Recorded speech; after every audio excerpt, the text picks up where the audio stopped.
Your side with some dating safety advice. As summer comes to an end, many people are returning to work, college students are headed back to campus, and that means they may just be looking for love. But as those gooey emotions start to rush in, it's very important that you keep your guard up when you're talking to strangers. WBTV anchor Alex Giles explains in this week's Safety First report. The Queen City is full of daily hustle and bustle. The Charlotte Regional Business Alliance estimates 135 people move to the Charlotte area every day.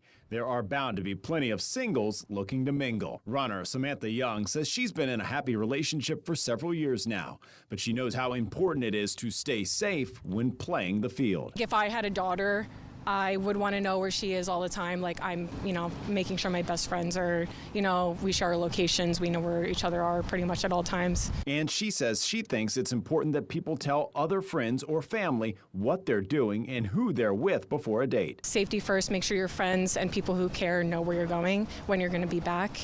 If we don't come home, we know first place to look and who that person's with. Community Police Officer Alvaro James with the Gastonia Police Department would say she's right on the money. James says it's important to keep your guard up when getting to know someone new. I definitely want to give any real personal information, especially if you don't know the person.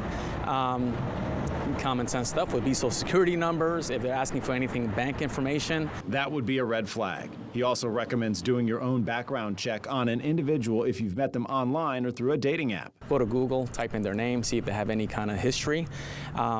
It's public information. So if they're not there, search them up on Facebook, Instagram, and see what is their background on that. He says a social media profile that was created very recently with very little information might be a reason to be skeptical. The officer adds that if you are ready to meet someone in person, drive yourself to the date and meet somewhere public. Restaurant, it could be just anywhere where there's a lot of people, where you can always plan an escape route in case you need some help and you feel that you have to go with that gut instinct. And just as Samantha Young suggested, James says make sure someone knows where you are going, who you are meeting, and when you plan to be home. This way, at least if something happens, we can always backtrack and check that location to make sure you're okay. His final pieces of advice: consider carrying pepper spray or a whistle, and always trust your gut. If something doesn't feel right, time to leave. Reporting for Safety First, Alex Giles, WBTV, on your side.